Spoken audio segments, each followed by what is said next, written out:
Ça va, vous m'entendez? Oui. Merci pour la présentation. Et merci, monsieur le doyen, pour votre accueil. Merci aux organisateurs. Bon, je ne savais pas exactement ce que j'allais faire, mais j'ai fait quelque chose. Vous me direz, à la fin. Alors, le titre, bon, j'ai essayé de relever un certain nombre de mots-clés qui existaient dans l'appel à communication du colloque, essayer de tenir compte de des orientations. Il y a une phrase peut-être dans l'appel à communication que je discuterai. Je pense que c'est Nathalie qui a dû l'écrire. Les instances gouvernementales prônent toujours une vision monolingue, homogène et eurocentrée qui est en totale dissonance avec l'hétérogénéité des apprenants. C'est toi? Ah, c'est un truc français. Je veux dire. Oh non, on le combat aussi ici. Ouais, mais à mon avis, je veux dire, l'écho est assez typiquement français. Peut-être qu'on pourra rediscuter de ces éléments, hein. La vision monolingue, homogène, eurocentrée, bien sûr, eurocentrée, la France c'est en Europe. Oui. Moi je tiens beaucoup à cette question. La France dans la construction européenne. Alors, il y a aussi un certain nombre d'autres thèmes auxquels je vais essayer de faire écho, par exemple le français comme langue seconde, le français comme langue de scolarisation, les contextes plurilingues, et peut-être commencer par un thème qui était présent, qui pour moi est intéressant, et qui est le thème de la mondialisation.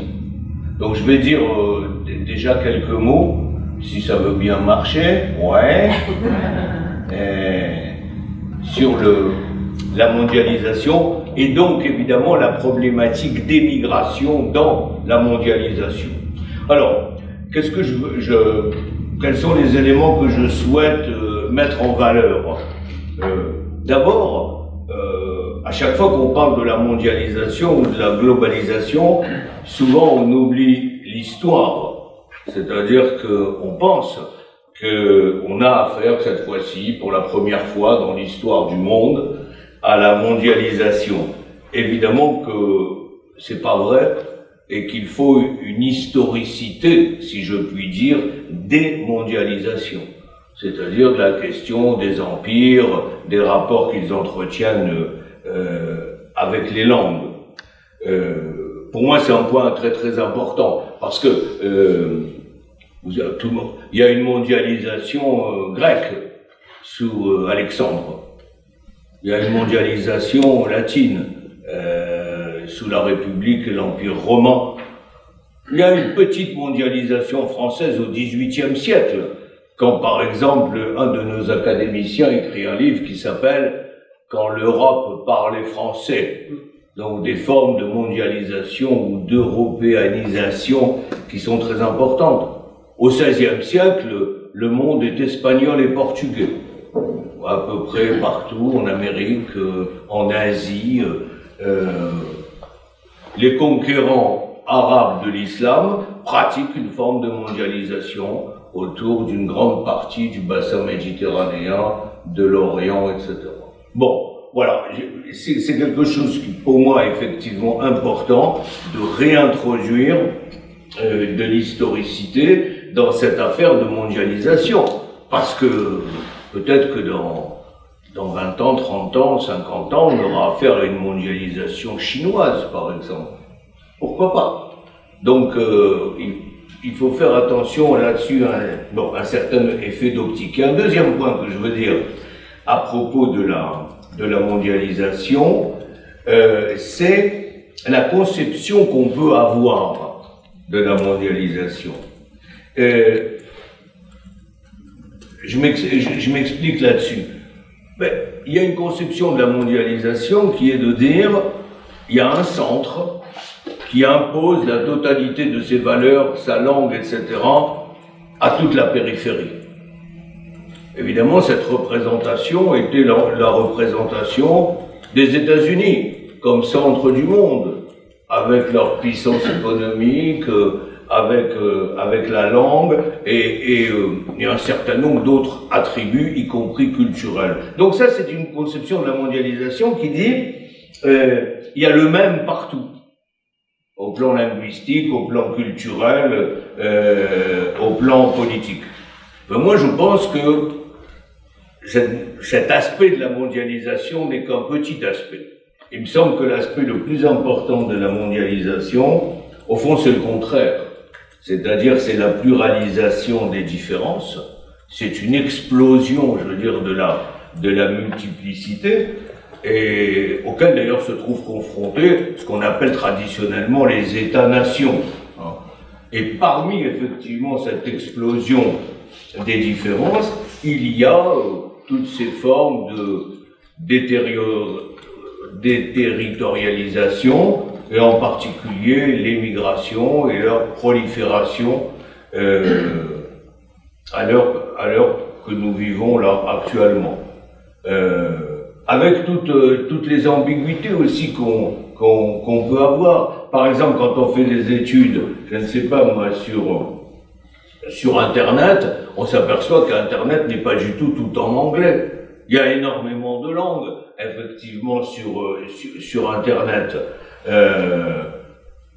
De la même manière, tu as assez frappé, par exemple, qu'on puisse avoir en même temps l'anglais mondialisé et par exemple le fait que en Grande-Bretagne, la Grande-Bretagne est devenue un pays monolingue.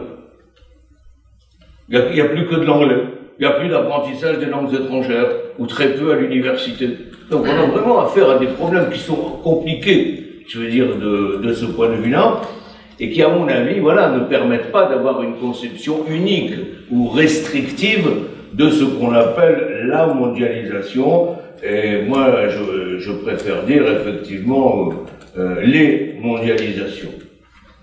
Ensuite, évidemment, cette mondialisation, elle est affectée de valeurs plus ou moins positives, plus ou moins négatives. Ça dépend effectivement du point de vue auquel on se place. Alors, juste en partant de Paris, j'ai lu 2 articles dans le même journal, Le Monde. Un article, effectivement, d'un universitaire américain qui est très connu, qui s'appelle Francis Fukuyama, et un article d'une universitaire chez nous qui s'appelle Daniel Salnave. Les deux parlaient de la mondialisation dans des termes effectivement complètement différents. Je dirais des termes quasiment opposés.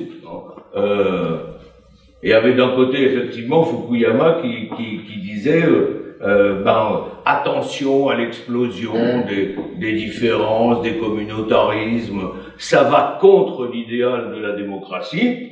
Et Daniel Salnave, en pensant à la France, disait sans doute que la France exagère trop avec les valeurs républicaines, le refus dans une certaine mesure des différences, et que voilà, je veux dire, on a effectivement des pensées absolument divergentes sur ces questions, et je pense que cette divergence, elle procède du fait que on ne parle pas de constat objectif.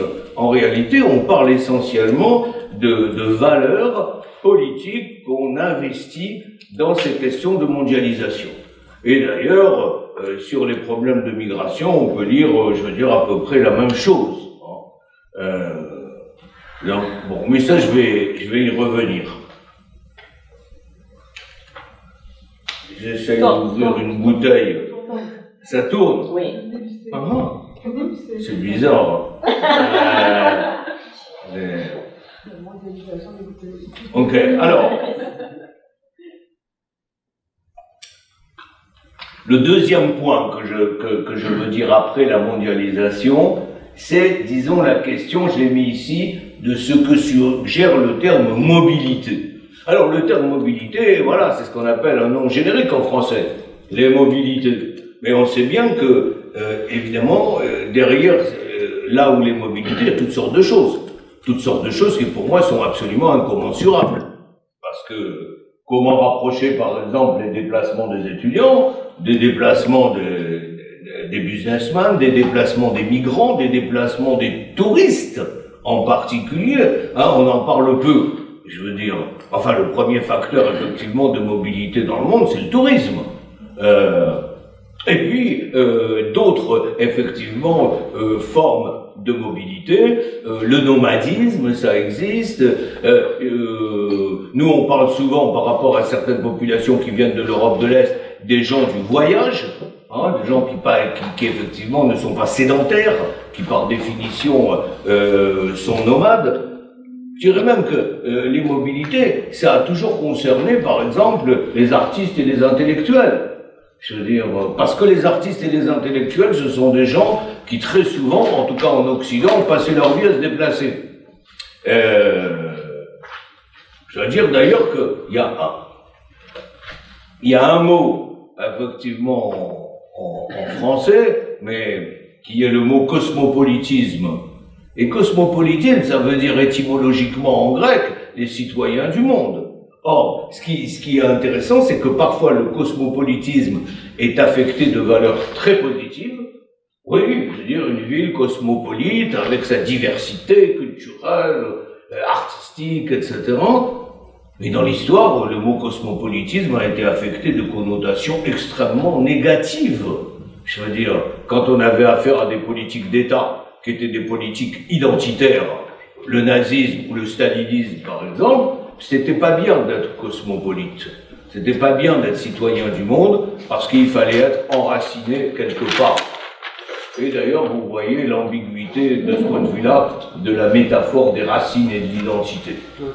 Parfois, effectivement, c'est valorisant, et d'autres fois, effectivement, c'est considéré comme dévalorisant. Voilà toujours, effectivement, ce débat. C'est un débat qui est complètement, évidemment, important pour la question des migrations. C'est un débat sur les identités, au fond, sur la conception qu'on peut se faire des identités. L'intellectuelle française dont je parle, Danielle Salnave, avait intitulé son article « L'identitarisme, la maladie du XXIe siècle ». Identitarisme. Mais l'identitarisme, il vaut pour tout le monde. Je veux dire, il vaut effectivement pour les nationalismes quand il s'agit des nations, il vaut aussi pour des communautés, il vaut pour des individus, etc.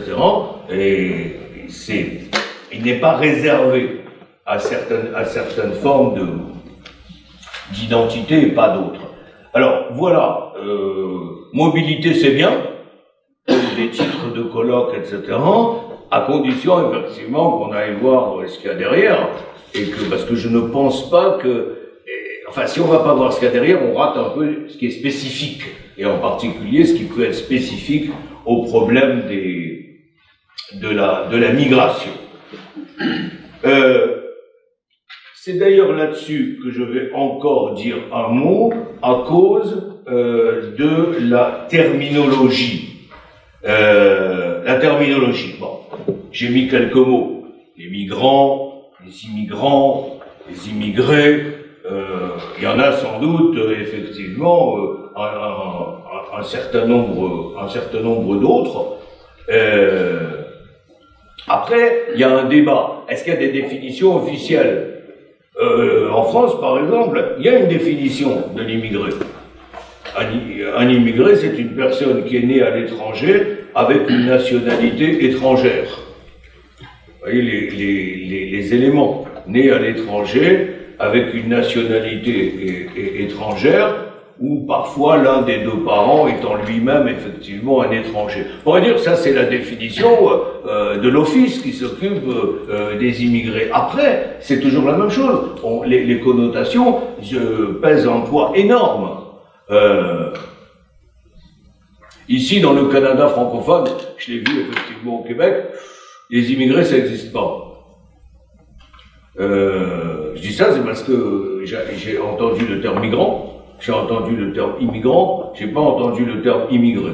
Je le sais, parce que dans la bibliographie, par exemple, que j'ai distribuée, quand j'étais amené à faire deux livres avec un collègue de McGill à Montréal, qui s'appelle James Archibald, il m'a dit, chez nous, on dit les migrants ou les immigrants.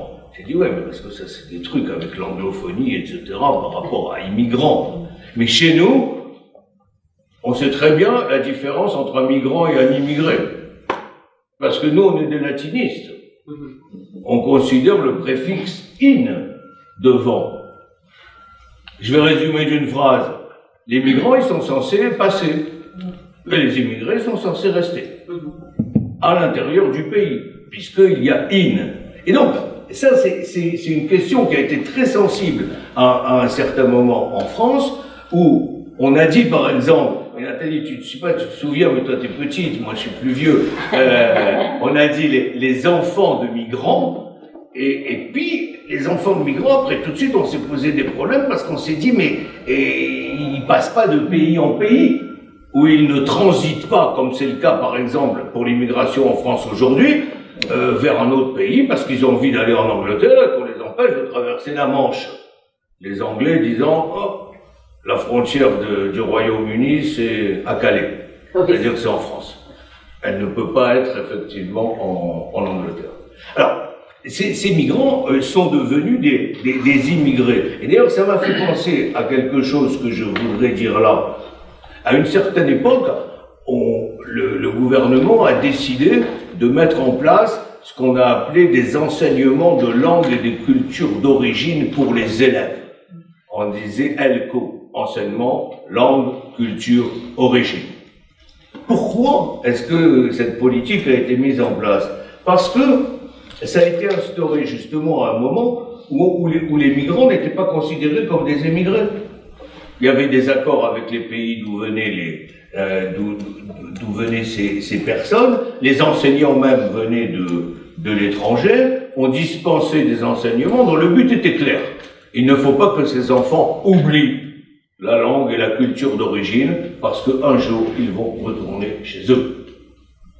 Donc les migrants, on le voit bien à travers cette politique scolaire, n'étaient pas considérés comme des immigrés. Il s'agissait de situations transitoires d'un certain nombre de personnes qui venaient en particulier pour travailler et qui avaient vocation à rentrer dans leur pays. Évidemment, ceci ne s'est jamais produit. Les migrants sont devenus des immigrés et effectivement, non seulement ça ne s'est pas produit, mais le phénomène qui en a découlé, c'était que ces gens n'avaient pas vocation à vivre seuls. Ils avaient des familles et que les familles avaient vocation à venir les rejoindre dans ce que nous, on appelle le regroupement familial. Je dis ça, c'est parce que les mots, effectivement, qu'on utilise pour traiter les questions, c'est toujours des mots, c'est pas très, très importants, qui sont absolument pas innocents. Je veux dire, le choix de la terminologie implique quelque chose concernant la théorie qui est derrière ou les réalités qui sont derrière. Après, derrière le terme migrant, c'est vrai qu'on met un mélange hallucinant de choses qui là aussi n'ont rien à voir les unes avec les autres.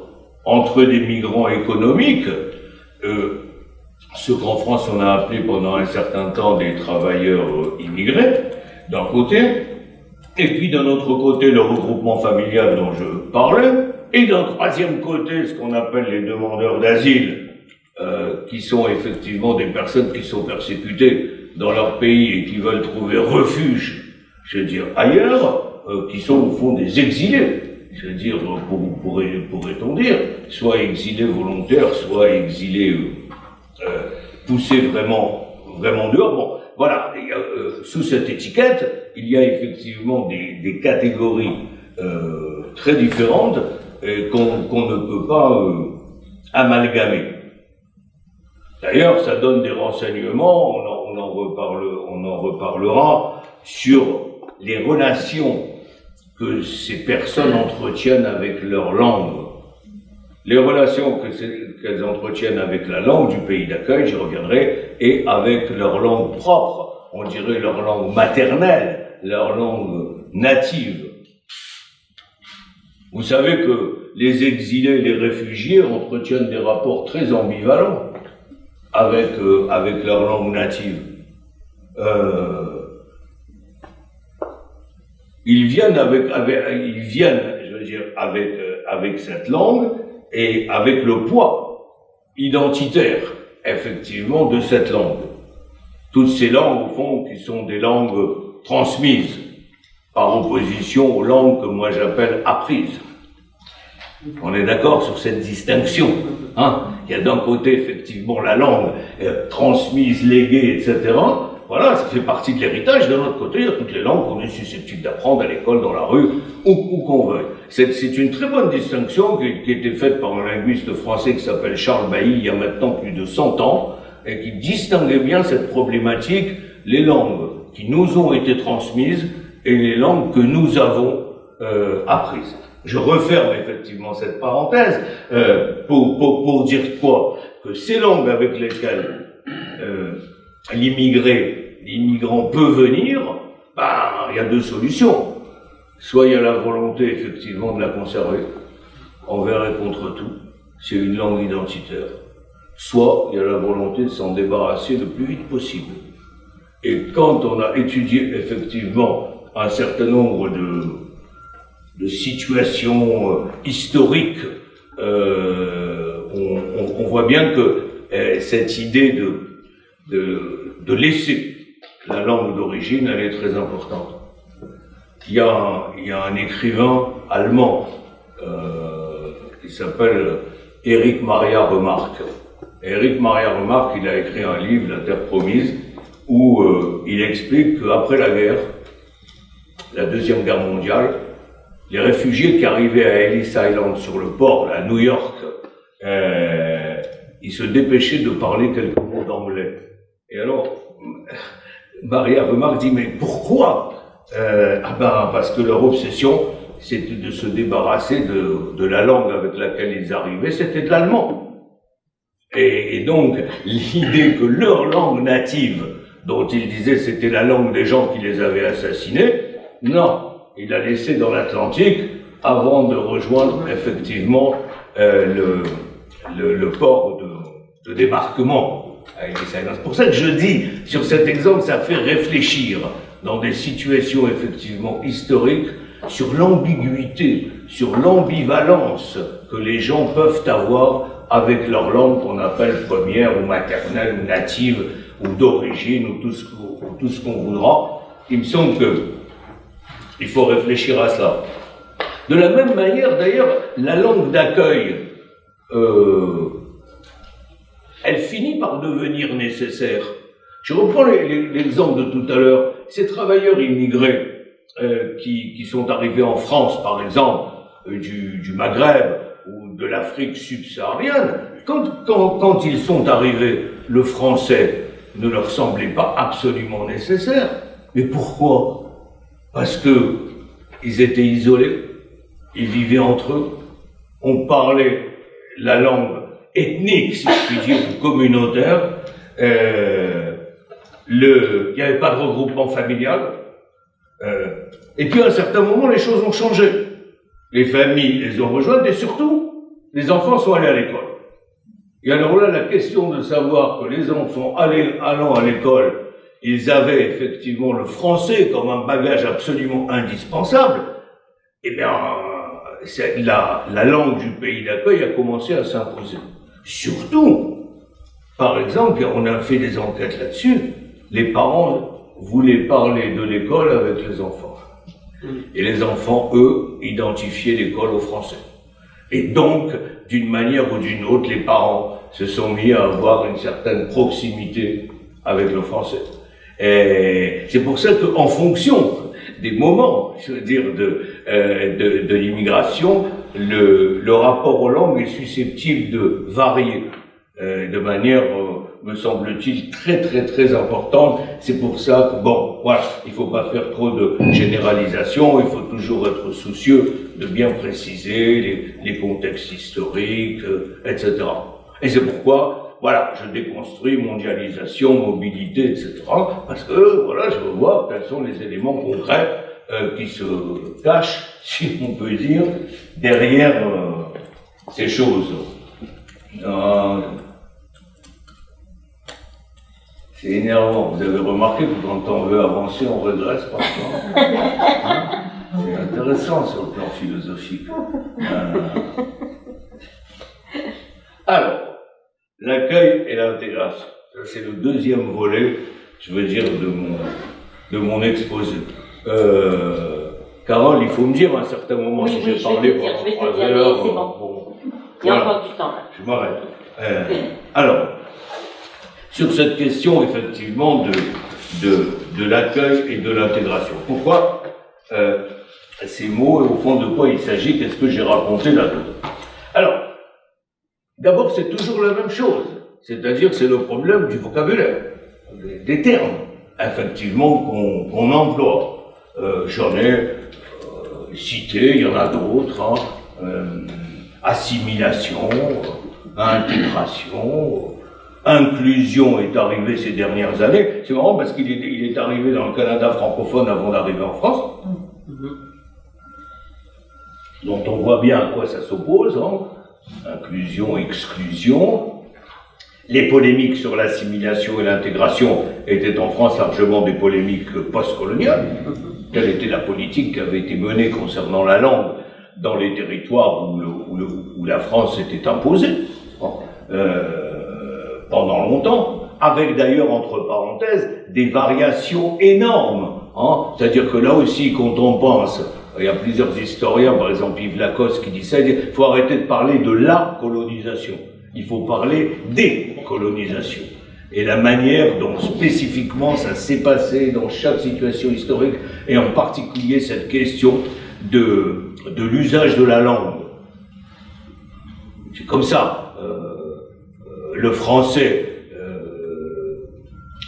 pour le français, ça n'a pas été la même politique au Maghreb vis-à-vis de l'arabe que dans les Antilles vis-à-vis du créole, par exemple. Donc c'est très important de voir les différences qui peuvent exister, de ne pas penser qu'il y a une politique linguistique qui s'impose dans l'ensemble des territoires. Et d'ailleurs, ne pas penser que les colonisateurs ont toujours envie qu'on parle leur langue.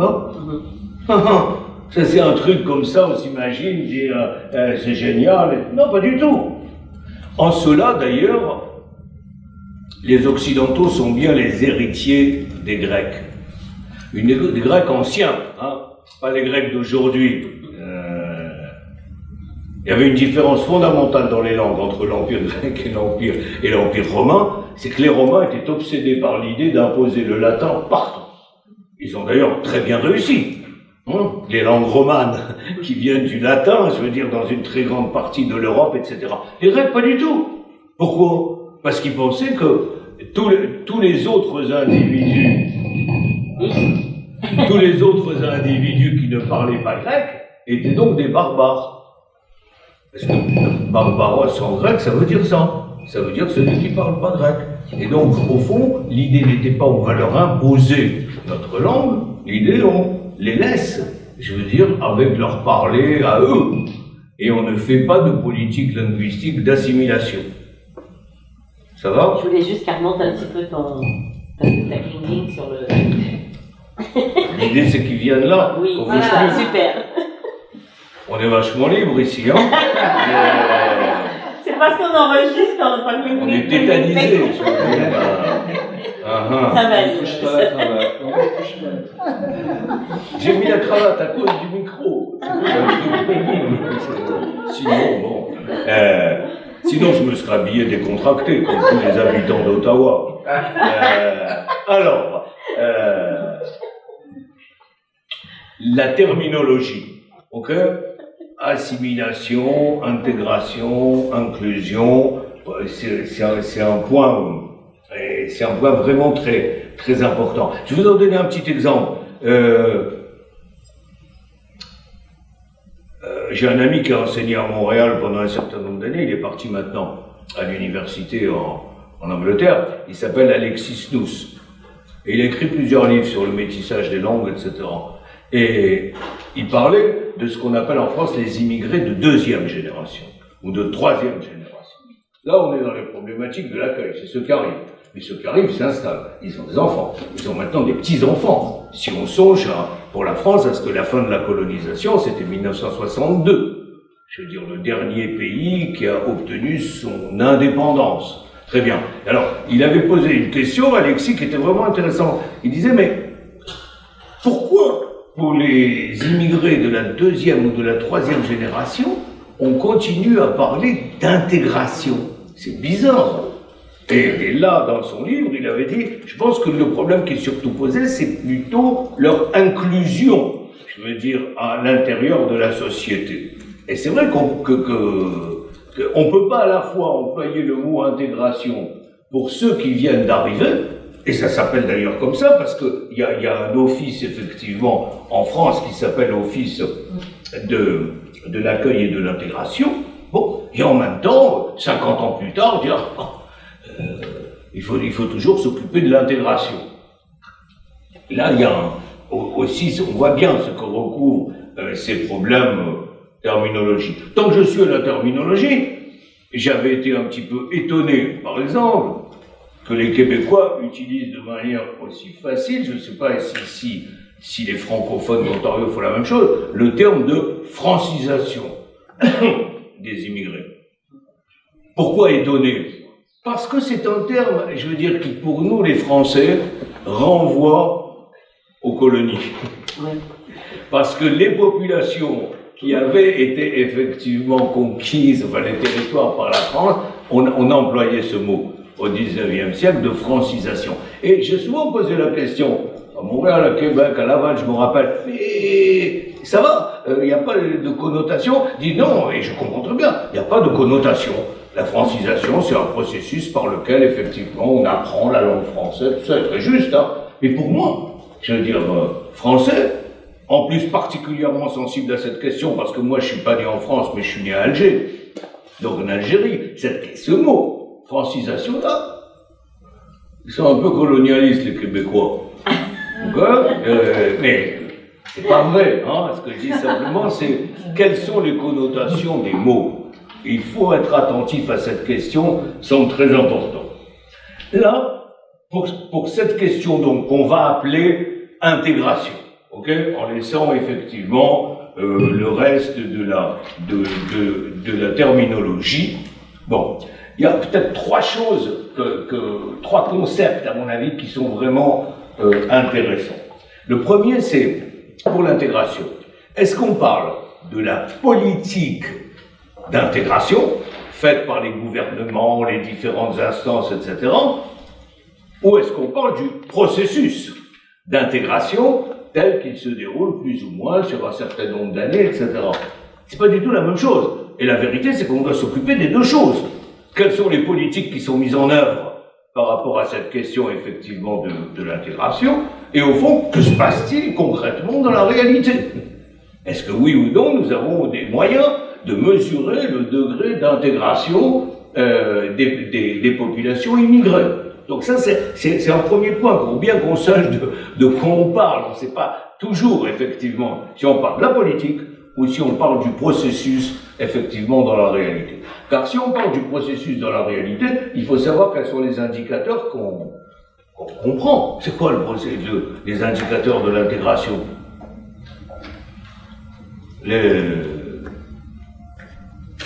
La langue joue sûrement un rôle, mais secondaire presque, si je puis dire. Par exemple, il y a beaucoup de chercheurs en France pour qui le critère discriminant de l'intégration, c'est la question des mariages. Et qu'une des raisons que nous avons, si je peux présenter des choses comme ça, d'être optimistes, si je puis dire, sur cette intégration des populations immigrées, c'est que les mariages dits mixtes, je ne sais pas comment dire, mariage mixte, c'est tellement compliqué, bon, entre communautés différentes, sont de plus en plus nombreux. Et donc, il y a là, malgré le politique, effectivement, malgré les incidents, malgré tous les drames qui peuvent exister, peut-être un élément important dans ce processus d'intégration. Il n'y a pas de politique de mariage forcé, a priori, je veux dire, mais il y a un processus, effectivement, d'intégration à travers ce critère, qui est un critère, effectivement, parmi d'autres. Donc, c'est le premier point. Le deuxième point, c'est, vous l'avez d'ailleurs ici, Est-ce que, j'aurais dû d'ailleurs souligner, est-ce qu'on parle de l'intégration du migrant à la société d'accueil, ou est-ce qu'on parle de l'intégration de la société d'accueil elle-même? Je ne sais pas si vous voyez cette différence. Souvent, le problème est posé comme ça. C'est-à-dire, on dit, voilà, il y a une société X, c'est la société française, la société canadienne, ou tout ce que vous voudrez, et puis il y a un migrant qui va s'intégrer à l'intérieur de cette société. Très bien. Mais dans quel état elle est, la société en question? Cette question n'est pas posée, souvent. Est-ce que cette société est elle-même une société intégrative? En dehors même du problème des immigrés, à cause de toute une série de facteurs qui feraient effectivement que cette société a des caractéristiques d'une société consistante, ouverte, vous savez, des sociétés, quand il y a 10% de chômeurs ou 15% de chômeurs dans une société, c'est pas une société intégrée, c'est une société désintégrée. Si je puis me permettre de faire ce jeu de mots. Donc il faut considérer les deux aspects. C'est quelles sont les capacités d'intégration du migrant, quelles sont les capacités d'intégration de la société qui reçoit le migrant. Dans quel état est-elle? Et pourquoi il y a tous ces drames, en particulier en Europe? C'est parce que les sociétés européennes sont fragilisées. C'est ce que j'ai mis entre parenthèses, question de fragilisation de la société. Elles se sentent moins prêtes, moins aptes, moins friandes par rapport à cette question, pour toutes sortes de raisons, hein, et en particulier qui tiennent à la crise économique. Je pense que c'est la dernière de 2008 qui a laissé énormément de traces, hein, en France certes, mais en Italie, en Grèce, etc. Et je ne cite pas l'Italie et la Grèce pour rien, hein, à cause des problèmes effectivement des migrations, de ces débarquements, de tous ces gens qui viennent de l'autre côté de la Méditerranée, dont malheureusement beaucoup se noient, enfin c'est des drames épouvantables. Donc la société, effectivement, est parfois davantage prête, et parfois moins prête. Et on est obligé de tenir compte de cet aspect. Voilà, qui va jouer un rôle. Il y a un troisième élément, effectivement, qui est un peu plus haut, intégration culturelle versus intégration structurelle. Je pense que on ne parle pas de la même chose. On a une sociologue chez nous, moi vraiment formidable, qui s'appelle Dominique Schnapper, qui a écrit un livre qui s'appelle « Qu'est-ce que l'intégration ?» il y a un certain nombre d'années. Et en particulier, j'avais relevé ce binôme, intégration culturelle versus intégration structurelle. L'idée c'est quoi? C'est que son diagnostic sur la France, par exemple, c'était l'intégration culturelle, ça marche plutôt bien. Les immigrés, ils se comportent comme les Français de plus en plus. Ils ont les mêmes goûts, les mêmes mœurs, et ils se marient même avec des Français, ce que j'ai dit tout à l'heure, etc. Ah, très bien. Donc ça, c'est, disons, du côté culturel au sens anthropologique, au sens large, effectivement, du terme. Mais d'un autre côté, ce qui ne marche pas, moins bien, c'est l'intégration structurelle. Au fond, l'intégration structurelle, ça veut dire fondamentalement la question économique, la question du logement, la question des salaires, y compris de l'embauche elle-même. Hein, on reste beaucoup plus chômeur quand on est migrant que quand on est français d'origine. Bon, donc là, il y a un problème. Une intégration culturelle qui n'est pas si mal réussie quand on se projette sur 20 ans, 30 ans, 50 ans, et une intégration structurelle qui reste problématique.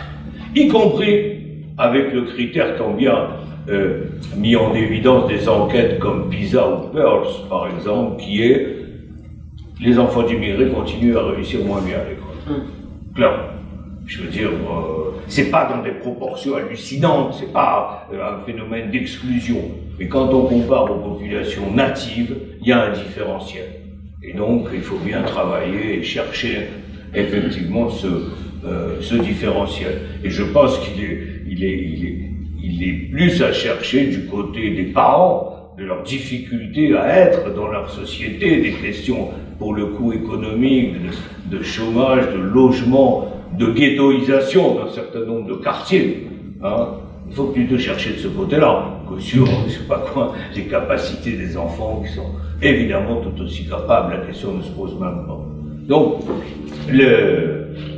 des enfants d'ailleurs qui fonctionnent exactement comme les autres. Et ils font les mêmes choses. Ils écoutent les mêmes musiques, ils sortent dans les mêmes endroits. Enfin. Je dis ça parce qu'après il y a un problème social qui vient doubler le problème de la migration, tout le monde le comprend, évidemment. Hein. Quand nous parlons du problème de la migration, nous parlons toujours quand même de certaines catégories sociales. Il faut bien qu'on ait toujours ça en tête. Hein. Nous ne parlons pas du fait que, je ne sais pas moi, que quelqu'un, c'est le travailleur du Moyen-Orient qui est en question. C'est pas un émir avec le pétrole qui vient s'installer sur la Côte d'Azur. Lui aussi, il est en mobilité. C'est pas la même. Donc, il faut qu'on se mette d'accord, hein, là aussi. Je veux dire, cette dimension sociale par rapport à l'intégration structurelle, elle est vraiment importante. Alors, j'ai dit ces éléments, et ça pose plein de questions, parce que si l'intégration culturelle marche plus ou moins bien, si les enfants adoptent les modèles culturels de la société d'accueil, alors pourquoi est-ce que l'autre intégration structurelle, ça marche moins? Et on voit bien, hein, en particulier pour la France, que là-dessus, disons, les situations post-coloniales, comme on dit, jouent un rôle évidemment important. Ça tient aux relations, enfin, je veux dire, il y a 50% de l'immigration en France qui vient d'Afrique, que ce soit le Maghreb ou que ce soit l'Afrique qu'on appelle au-dessous du Sahara, subsaharienne, c'est énorme, je veux dire, dans la proportion.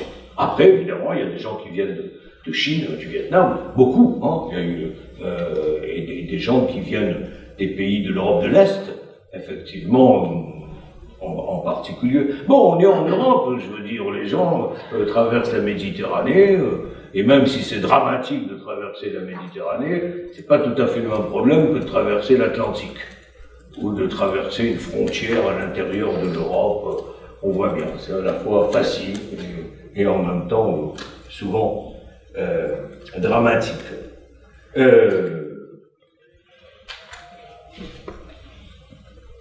Par rapport à cette histoire d'intégration structurelle et de problèmes économiques, vous savez bien que on fait des distinctions, justement, entre l'immigration de travail et l'immigration familiale, des distinctions quand il y a une politique de quotas entre ce qu'on appelle, chez nous d'ailleurs les termes sont pas faciles, l'immigration choisie, parce qu'on a dit qu'il doit y avoir tant et tant d'ingénieurs qui doivent entrer, etc., et l'immigration subie. On n'y peut rien, voilà, des gens qui arrivent, etc. Toutes ces catégories sont effectivement très très importantes, à mon avis, pour poser le problème. Alors, il reste que, même si globalement l'intégration culturelle marche bien, que dans les immigrés, par exemple chez nous, les jeunes de troisième génération, il y a des problèmes. Il y a des problèmes. Ces problèmes tiennent à un sentiment d'exclusion, de discrimination, à des revendications identitaires. Ils tiennent à la question, par exemple, du poids de la religion et de la conception française de la laïcité. On pourrait énumérer comme ça, je veux dire, toute une série de facteurs qui font comme un blocage chez certains jeunes aujourd'hui de cette intégration culturelle qui globalement marchait bien marché, et qui là est en train un petit peu de coincer. C'est d'ailleurs pourquoi souvent l'identité est plus, plus du côté culturel que du côté linguistique. On a plusieurs fois évoqué cette remarque-là de ce jeune à qui on posait la question. Il dit, mais c'est quoi ta langue? Et il avait répondu, ma langue c'est l'arabe, mais je la parle pas. C'est absolument révélateur. C'est-à-dire que ce n'était pas l'élément linguistique qui pour lui importait, c'était l'élément identitaire par rapport à sa famille, aux valeurs que porte sa famille, etc. Je dis ça parce que je suis pas un grand fanatique, moi, de figer trop fort les relations entre les langues et les cultures. J'aime bien les disjoindre. Et elles sont très souvent disjointes. Ok ? C'est comme ça. On peut partager une langue et avoir des habitudes culturelles complètement différentes. C'est tellement banal. Inversement, c'est le cas pour nous, les francophones. Hein, je pense qu'au Québec, par exemple, on a une langue commune, mais avec des variations, certes, enfin communes, et les habitudes culturelles ne sont pas les mêmes. Inversement, je suis toujours frappé du fait qu'on peut avoir des langues différentes et des habitudes culturelles proches. Ça explique qu'il y ait, je ne sais pas moi, par exemple, une culture méditerranéenne, entre des gens qui parlent italien, espagnol, arabe, etc., autour de la Méditerranée, qui reconnaissent quelque chose en commun, ou une culture latino-américaine, même si on est plutôt lusophone ou hispanophone, entre le Brésil et les autres pays, il y a quelque chose. Je veux dire, donc, on n'a pas intérêt, effectivement, à trop figer le rapport entre le linguistique et le culturel. Voilà donc, effectivement, un certain nombre de questions qui se posent dans la problématique de l'accueil, certes, avec les migrations actuelles, mais plutôt ce que devient l'intégration, plutôt. Voilà. Ça va.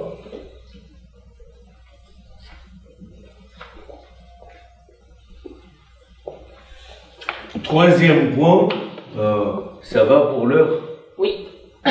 Reste encore, je dirais, jusqu'à 35. Après, ça sera les questions. Ça va. Le troisième point, effectivement, que je veux développer, parce que c'est la question des langues, de ce point de vue-là, qui est absolument central, c'est ce que j'ai appelé les idéologies linguistiques, et en quoi, effectivement, les idéologies linguistiques, c'est très important pour l'enseignement des langues. Qu'est-ce que c'est une idéologie linguistique? On a tous des représentations sur les langues. Par exemple, moi j'ai fait une étude, je sais pas, dans un bouquin dernièrement, à propos, c'est quoi les représentations autour du français? Des représentations, par exemple, esthétiques.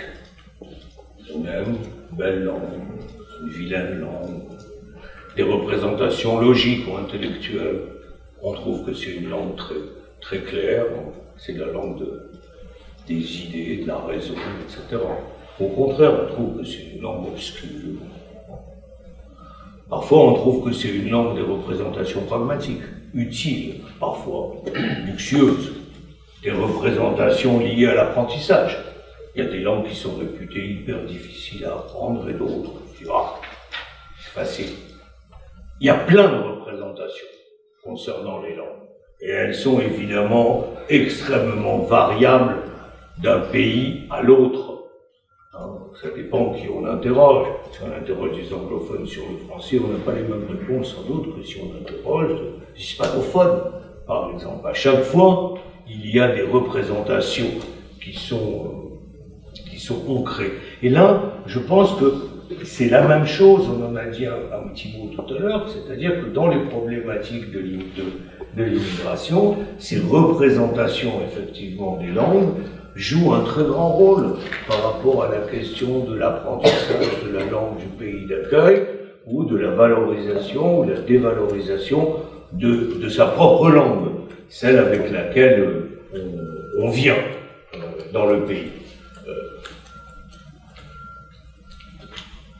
Mais ce que je veux dire, c'est que quand, par exemple, on polarise seulement cette question sur l'immigration, on se fait une très haute idée du français, ou au contraire, je veux dire, on valorise le français, par exemple.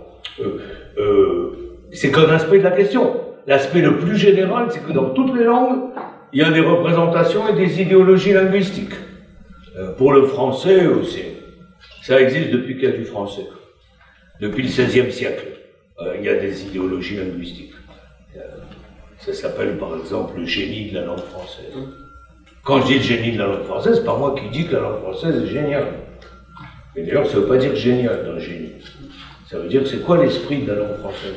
Pourquoi c'est un esprit différent de celui de l'italien au XVIe siècle ou du latin, par exemple? Pourquoi il était si important de définir effectivement quelque chose de spécifique? C'est pour ça que, je sais pas moi, le poète Dubélé écrit Défense et illustration de la langue française. Ça commence là. Pourquoi il écrit Défense et illustration de la langue française? Parce qu'il y a un enjeu terrible. Est-ce que oui ou non, le français, ça va devenir une langue de l'administration, de la culture, du droit, de tout ça, etc.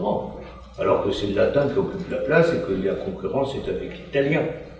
Je dis ça pour qu'on comprenne ce que je veux dire une idéologie linguistique.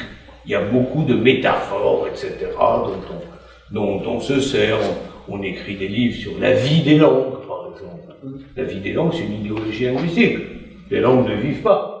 Elles ne vivent pas comme nous on vit. D'ailleurs, quand une langue meurt, il n'y a pas d'article dans un journal en disant elle est morte. Je veux dire, quand une langue meurt, ça veut dire que les derniers locuteurs sont morts. Donc, c'est pas la langue, je veux dire, en question. Et j'emploie pas ces exemples au hasard, hein, parce que dans toute l'histoire, il y a eu l'histoire des langues vivantes et des langues mortes. Et quand on dit des langues anciennes que c'est des langues mortes, c'est pas vrai. C'est des langues qui n'ont plus de face orale, et qui ont une face écrite qui existe. Il y a des milliers de textes, millions de textes, etc. Il faut faire attention à ces questions. Alors, évidemment que dans les problématiques de l'immigration puis de l'intégration, tout ça joue un très grand rôle. Est-ce que la langue d'accueil est affectée d'un coefficient positif? Est-ce qu'elle est affectée d'un coefficient au contraire négatif? Est-ce qu'il n'y a pas ce qu'on appelle de l'insécurité linguistique par rapport, je veux dire, à la nouvelle langue qu'on est en train d'acquérir? Est-ce qu'il n'y a pas, là aussi, un conflit de loyauté entre les deux? Est-ce que la langue que je dois continuer à privilégier, c'est ma langue d'origine, ou est-ce que c'est la nouvelle langue dans laquelle il va être scolarisé, dans laquelle il y a tout l'environnement? Oui, je veux dire, il peut y avoir, et il y a, du point de vue effectivement des enfants et des adolescents beaucoup, ces conflits de loyauté, avec cette idée que tout le monde a intériorisé une certaine, comment dire, inégalité entre les langues. Je dis pas que ça existe ou que ça n'existe pas, je dis que c'est intériorisé. Les gens pensent effectivement qu'il y a des langues plus ou moins importantes, plus ou moins aptes à exprimer telle et telle chose, etc. J'ai lu un article du grand poète sénégalais, fondateur de la francophonie, Léopold Sédar Senghor, en 1962, au moment où tous les pays sont indépendants, au moment de la décolonisation. Et alors, Senghor fait comme ça une conférence, et puis,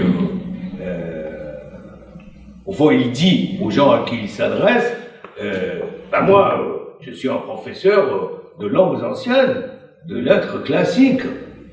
Je ne connais pas seulement le français, mais j'enseigne le latin, j'enseigne le grec, etc. Et tout en leur disant ça, il leur dit à la fin du discours, c'est bien d'avoir tout ça, mais n'oubliez pas le Wolof. C'est-à-dire effectivement la langue véhiculaire du pays, du Sénégal. Et qu'on voit bien là cette conception, si je puis dire, des humanités, à la fois les humanités classiques en Occident, hein, voilà, et puis effectivement la langue qui est sa langue native, avant qu'ils se mettent au français, au latin et au grec. Et je trouve, et ça c'est véritablement une très très bonne position. Ces jeunes qui, en France par exemple, qu'est-ce qu'ils font avec le langage? Eh bien, ils font du métissage des pratiques langagères. Et il s'est développé par exemple des trucs qu'on appelle, je sais pas, la langue des cités, la langue des banlieues, la langue des quartiers, on emploie tous ces termes. Et alors qu'est-ce que c'est ce truc-là? C'est du français. évidemment, je veux dire, je sais pas, moi, comme le joual à Montréal, c'est du français, mais du français mélangé avec des mots d'anglais, des mots d'arabe, des mots des langues africaines, où on parle en verlan, avec donc les mots effectivement à l'envers, et ça compose une espèce de paysage linguistique très composite. Et alors, je pense que cette manière de parler révèle à la fois le conflit culturel entre les langues, quelle est la langue, effectivement, vers laquelle je dois aller, et ça révèle en même temps autre chose qui est une forme d'adaptation à la pluralité. Parce qu'ils sont entourés, bien sûr, par le français à l'école, mais aussi par l'anglicisation, je veux dire, dans la société, mais aussi, effectivement, par les mots de Wolof ou d'arabe qui fonctionnent dans la famille.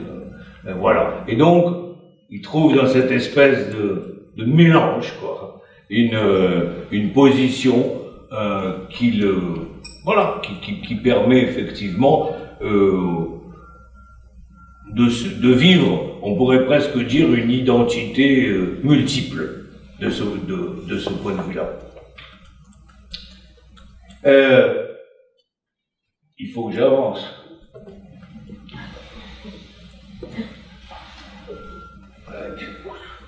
Alors,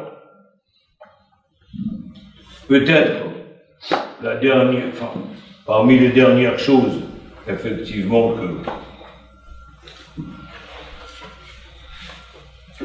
Avant, je veux quand même dire quelque chose. Ces histoires, par exemple, j'ai parlé des idéologies linguistiques. Il y a une idéologie linguistique, par exemple, qui est la crise des langues. On a la crise du français. Que ça veut dire la crise du français? C'est ça. C'est ce que je viens de dire à l'instant. C'est-à-dire, le français, c'est plus le bon français. Il est plus pur, il n'y a plus de dents, on mélange tout. C'est des métissages de pratiques, etc. Et ça, c'est quelque chose qui est très, très prégnant. Cette idée qu'il y a des menaces qui pèsent sur une langue. Et on voit bien sur le français, c'est très, très, ça a toujours été très présent, mais c'est très présent aujourd'hui dans la concurrence avec l'anglais, ou l'espagnol, dans d'autres zones, etc. Ou parce que ceux qui pensent qu'il y a une crise du français disent parce que le français, il devient, il est trop sous des influences extérieures, etc. Et donc, il y a toujours un petit mélange d'anglophobie et d'anglomanie en France. C'est quelque chose qui est assez typique des réactions. Et avec l'idée que si une langue est menacée, comment faire, il faut se défendre, il y a une politique linguistique, etc. Bon. Mais ça, c'est des thèmes qu'on connaît bien ici. Je veux dire, au Québec, on voit bien effectivement cette question de la concurrence des langues et de cette question des menaces, effectivement, qui peuvent peser sur les langues. Alors,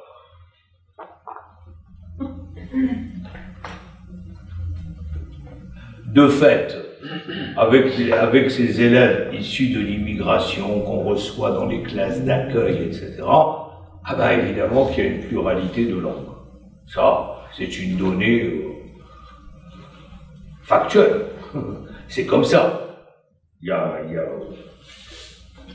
a les langues de l'institution scolaire, et en France, au premier rang, le français, mais c'est pas la seule. Et puis, il y a les langues avec lesquelles ces enfants sont arrivés, etc. Donc, il faut se débrouiller avec tout ça. Et après, se débrouiller avec tout ça, ça veut dire essayer de voir quelles sont les solutions didactiques, pédagogiques, qui peuvent être mises en œuvre. C'est un point si vous me posez des questions, je dirais quelque chose que je vais pas développer. Ce que je veux simplement dire, et ça rejoint peut-être l'observation que j'ai faite tout à fait au début par rapport à l'appel à communication, c'est que le plurilinguisme, c'est aussi une idéologie linguistique. comme le monolinguisme, et que c'est pas quelque chose qui est uniquement un problème qui concernerait le réel ou qui serait une évidence. Parce que les gens qui ont des langues, beaucoup d'entre eux veulent conserver ces langues. Beaucoup d'entre eux pensent que le fait d'apprendre d'autres langues, c'est pas absolument nécessaire. Vous savez qu'on a fait des enquêtes qui sont quand même, qui posent problème. Dans beaucoup d'écoles dans le monde, la discipline que les élèves considèrent comme étant la moins importante, c'est la langue étrangère. Ok ? On voit bien ça. Et c'est d'ailleurs pourquoi les systèmes éducatifs de par le monde ont tendance à éliminer, je veux dire, la pluralité des langues à l'école. Et en ça, je suis bien d'accord avec l'observation qui avait été faite dans l'appel à communication.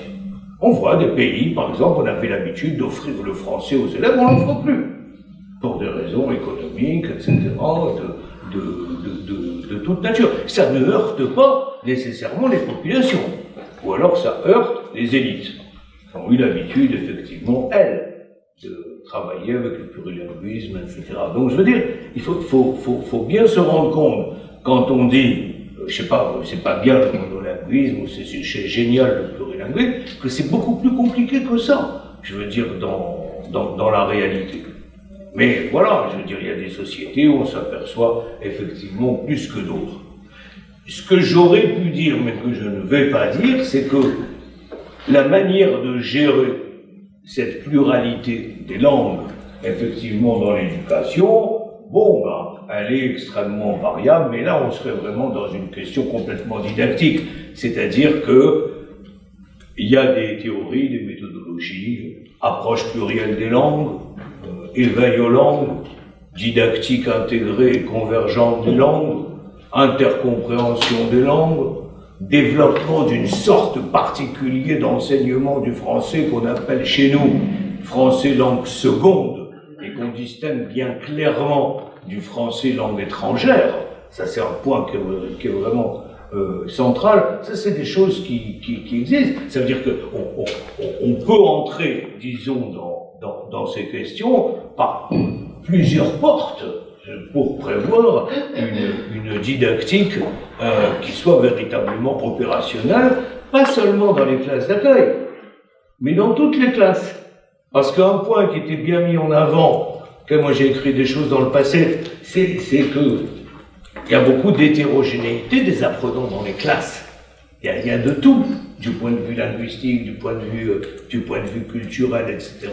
Donc ces méthodologies, ces approches, ne sont pas seulement réservées effectivement aux classes que chez nous on appelle effectivement les classes d'initiation, les classes d'accueil, quand c'est le niveau du collège, etc. C'est un problème, c'est une question qui concerne l'éducation tout entière. Je sais qu'elle a dit fin. Donc j'arrête, merci beaucoup. Merci.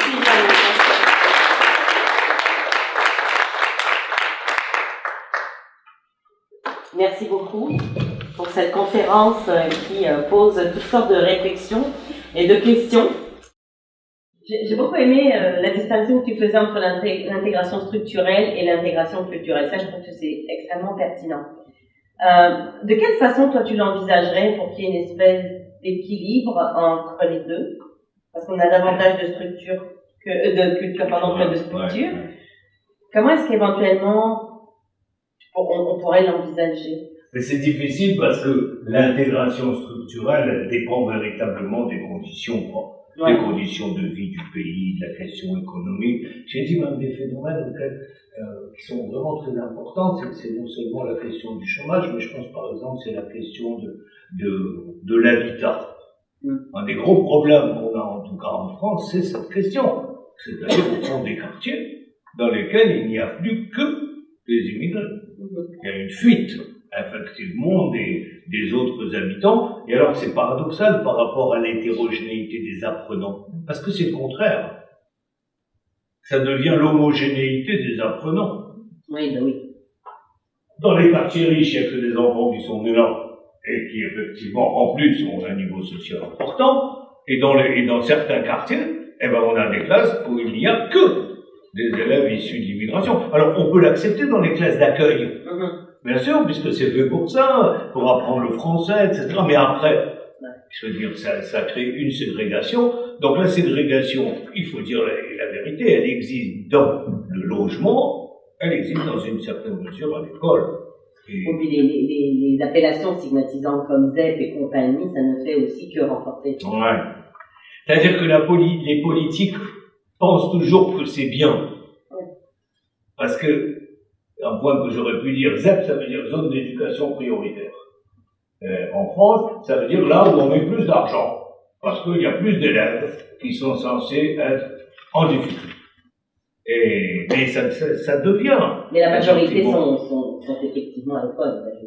Oui, la majorité. Ben, ils sont allophones et ils sont pauvres. Oui. C'est beaucoup d'ennuis. Donc, il y a une concentration de difficultés. Est-ce que, ouais, le vocabulaire, en tout cas, moi je suis d'accord avec ce que tu dis sur, il faut faire, j'ai pas passé toute la conférence avec ça, il faut faire attention au prononçant. Oui. Évidemment. Je veux dire, par exemple, il y avait, ça faisait partie d'une politique que nous on appelle la discrimination positive. Ben, j'allais venir, parce qu'ici c'est quelque chose qui est très important. Ouais. Mais c'est pas écrit, c'est pas entendu pareil en anglais et en français. Parce que en français, discrimination. Et les gens disent, mais une discrimination ne peut pas être positive. C'est un oxymore. C'est un oxymore, c'est vrai. À cause des connotations, effectivement, des mots. Mais en même temps, on ne pouvait pas traduire, nous, une action affirmative. Par exemple, personne ne comprend ce truc en français. Donc, on a cherché discrimination positive, ce qui a posé problème à tout le monde. C'est-à-dire que ça ne convient pas. On voit bien ce qu'il faut faire avec. Pourquoi on va donner plus d'argent, plus de profs, plus de locaux, etc. Mais c'est pas un bon mot. Ouais, je trouve que c'est très important cette histoire des mots. On discute bien une fois qu'on est d'accord. Sinon, il y a ces effets de stigmatisation. Bon. Des remarques, des questions? Il y a une question. Vas-y, Monica. Je vais essayer de poser ma question en français, ma deuxième langue. Je ne veux pas utiliser le micro. Alors, mais dites-moi, ma question n'est pas assez claire, mais moi, quand j'ai fait la formation des enseignants de deuxième langue, l'un des défis par rapport à la question de didactique, de linguisme dans la salle de classe, c'est que c'est pas vraiment une question de stratégie d'enseignement ou des choses comme ça. Les enseignants ils hésitent de laisser tomber contrôle ou de laisser tomber l'orientation d'être omniscient, de connaître toutes les langues, parce que c'est pas faisable de connaître toutes les langues de tous les élèves dans le bien sûr, ça n'a pas de sens. Alors, avez-vous des stratégies ou une façon parce que pour moi, le défi, c'est pas vraiment le didactique, mais l'idée que l'enseignant comprend tout ce qui se passe dans son salle de classe et on doit laisser tomber cette idée que... Mais je suis d'accord, pourquoi est-ce qu'un enseignant devrait comprendre ce qui se passe dans sa salle de classe? Vous savez que même dans les langues natives, on ne comprend rien. Dans la salle de classe, tout ce que les élèves disent entre eux, je veux dire avec des signes, avec toutes sortes de choses. Donc la communication, c'est dans les directions de recherche que moi je prône en tout cas, c'est vrai que dans la formation des enseignants, il faudrait parler de ça. Il faudrait parler des interactions entre les élèves à travers les langues. Et de voir qu'effectivement, elles échappent énormément aux professeurs et qu'il ne faut pas qu'il ait un fantasme de maîtriser. Parce que ça, c'est le problème. Mais il peut sensibiliser à la différence des langues. Il peut dire qu'il entend la diversité, la pluralité, qu'est-ce que ça veut dire, cette diversité, etc. Ok? Que c'est pas, il n'y a pas une langue unique. Hein, je veux dire, quelque part, ça c'est fini depuis que Adam et Ève ont été chassés du paradis. Et que Dieu a encore envoyé faut-il croire en un homme réel. la confusion avec la tour de Babel. On peut les sensibiliser à ça, mais bien sûr. Alors, quand on est dans des situations de bi et pas de pluri, peut-être que l'enseignant peut connaître un peu. Mais quand devant lui il y a une salle avec 30, 40, bon, il ne peut pas. Et je pense qu'il doit renoncer.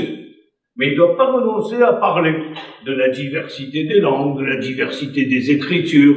On plein de choses qu'on a faites, effectivement, dans beaucoup de classes d'accueil. Hein. Et pourquoi elle a écrit comme ça? Et pourquoi toi tu l'écris comme ça? Quand les élèves sont alphabétisés. Qui a un degré de littératie suffisant. Mais c'est une question. Il faut renoncer. Je disais ça parce que il y a une expression que moi, qu'on emploie beaucoup en France dans les documents officiels, qui m'a toujours énervé. L'expression, c'est la maîtrise de la langue. Ou des langues. Une maîtrise. Je sais pas, d'abord, personne ne maîtrise toutes les langues, et même sa propre langue, avec beaucoup de défauts, beaucoup de déficiences. Et il n'y a pas de maître de la langue. Les langues n'ont pas de maître, elles sont beaucoup plus fortes que tous les maîtres possibles. Je veux dire. Et donc, ça va dans le même sens. Et se préserver de cet effet de maîtrise, songer peut-être essayer d'approprier quelque chose, c'est peut-être un meilleur mot. Je veux dire, je vais effectivement maîtriser. Bon, il y a toutes sortes d'activités, hein, je veux dire, qui sont sans doute possibles, qui existent dans la littérature, pour faire des choses vraiment intéressantes, et sans pour ça, voilà, être omniscient. Hein. Ben, ça existe. Commentaires, des questions? Ah, vas-y. Merci pour la présentation. Non, j'avais une question parce que je ne savais pas si vous avez élaboré sur la question éthique, parce que vous avez parlé de la question didactique. Moi, j'aimerais beaucoup à ça, surtout par rapport à cette idée de la... Vous avez parlé de séparation, si j'ai bien compris, de la langue et la culture. Parce que moi, je pense à l'idée de l'éthique et l'identité aussi. Oui. Quand on parle de ça. Alors, dans mon exposé, beaucoup de questions qui relèvent, je veux dire, de l'éthique ont été posées. Par exemple, effectivement, cette question de l'identité. De ce dans quoi se reconnaissent les individus, dans quelle langue, dans quelle culture, etc. Et les précautions, effectivement, qu'on doit prendre sur le plan relationnel. Quand j'ai parlé, par exemple, d'une forme de dévalorisation de certaines langues, c'est des questions, pas seulement linguistiques et didactiques, c'est des questions éthiques. Parce qu'elles concernent les individus eux-mêmes, dans leur manière d'être, dans leur manière de raisonner, etc. Oui, il y a l'idée, par exemple, que dans certains plurilinguismes, on impose des langues. C'est une question éthique. J'ai un ami qui a travaillé sur les langues indiennes en Amérique du Sud, et il a montré, par exemple, comment tous les enfants étaient, j'allais dire évangélisés, c'est la même chose, étaient instruits en espagnol. Il y avait des réticences énormes, je veux dire, de leur part, parce que ça représentait comme un abandon, je veux dire, de leur langue native. Alors après, quelle doit être l'attitude éthique que nous pouvons avoir par rapport à ces phénomènes? Alors, comme ça, est-ce qu'on peut penser de la langue et la culture comme séparées, si j'ai bien compris, ou est-ce que c'est plus compliqué? Quand j'ai dit séparé, c'est parce que, comment dire, c'est plutôt pour lutter contre une tendance qui est de dire, quand on partage la même langue, on partage la même culture. Okay. Non, ça, je veux lutter contre cette tendance, et en particulier parce que elle est très forte dans la francophonie. Je veux dire, on a toujours cette idée qu'avec la France comme la référence, alors, si on apprend le français, tout le monde va devenir des petits Français. Mais non, je veux dire, on peut parfaitement parler le français et être de parfaits petits Américains du Nord. Aux Canadiens, ou tout ce qu'on voudra. Non, je pense que c'est pour ça que je veux faire un peu cette débranchage. Chez nous, il y avait un doctorat, et j'ai changé le nom. Il s'appelait Doctorat de didactique des langues, trait d'union, culture. Langue culture. On travaille sur langue culture. Non, moi je pensais que ça donnait trop l'idée que ça allait trop ensemble. Ouais. Donc j'ai dit doctorat de didactique des langues et des cultures. Et on va chercher qu'est-ce qu'il y a dans le et, quelle est la relation. Mais pas faire un bloc avec langue culture parce que c'est profondément contraire à ce qui se passe. Les problèmes éthiques, oui, voilà. J'ai un collègue, Jean-Claude Béaco, qui a fait un livre dans lequel moi-même j'ai écrit un truc qui s'appelle Éthique et politique en didactique des langues, où beaucoup de ces questions sont posées. Dans une collection chez l'éditeur à Paris, Didier, la collection dite Rose. Oui, on la connaît comme ça, mais il ne faut pas se méprendre sur ce qu'il y a dedans. Parce qu'elle est rose, oui. Voilà, on est très loin de ce qu'on parfois on pourrait songer. Il n'y a que de la didactique ennuyeuse. Terrible. D'autres commentaires? Questions? Merci beaucoup, Jean. Non, merci à vous. Merci beaucoup.